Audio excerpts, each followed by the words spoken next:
Hi, I'm State Superintendent of Public Instruction, Chris Rakedal. I want to talk today a little bit about school levies because, are they consuming a lot of energy in Olympia right now. We're about 3 weeks away from the end of the regular session, and there's lots of controversy about how much local levy authority local communities should have to support their students. Over the last several years, the legislature has been pouring in billions of additional dollars to fund our schools. That was an obligation they had from the courts, but more importantly, in a bipartisan way, they are committed to kids. They want to do what is best for students. So they had an obligation to fund what we call the prototypical school model, basic education. What does every student need across the state? They've now done that. The court has affirmed that they've done that, and they deserve great credit for that. However, there is still a need to serve students in ways that the basic funding doesn't cover. If you think about before school programs, after school programs, additional tutoring and support, anything having to do with early learning, so our 3- and 4-year-olds, there's so much that we do for kids in our schools that is not covered by state formulas. Those have always been the obligation of local communities. So a lot of folks say, oh my goodness, now that the legislature's funded basic education, we can get rid of levies. That's not true. In fact, we need them, and we need them now more than ever.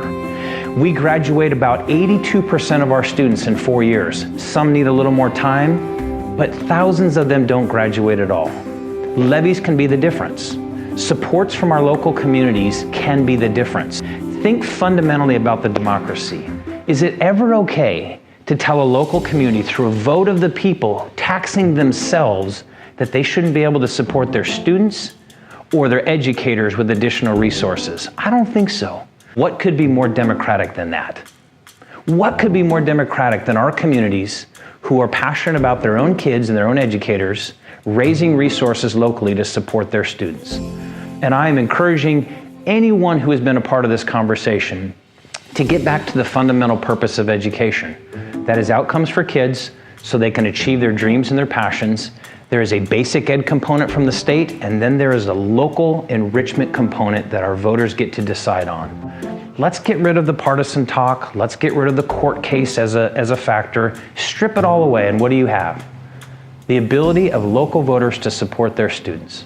Our kids need this, and there are going to be arguments about fairness, and there should be. That can be an obligation of the state to help communities who don't have additional opportunity, but we should never get in the way of those who want to support their students more. So over the next 3 weeks, I hope you'll think about this question seriously, advocate on behalf of your local community and your school system, and let's make sure that we get back to the basics here. A state system funded by the state, but enrichment activities empowered by local voters. Thanks for watching.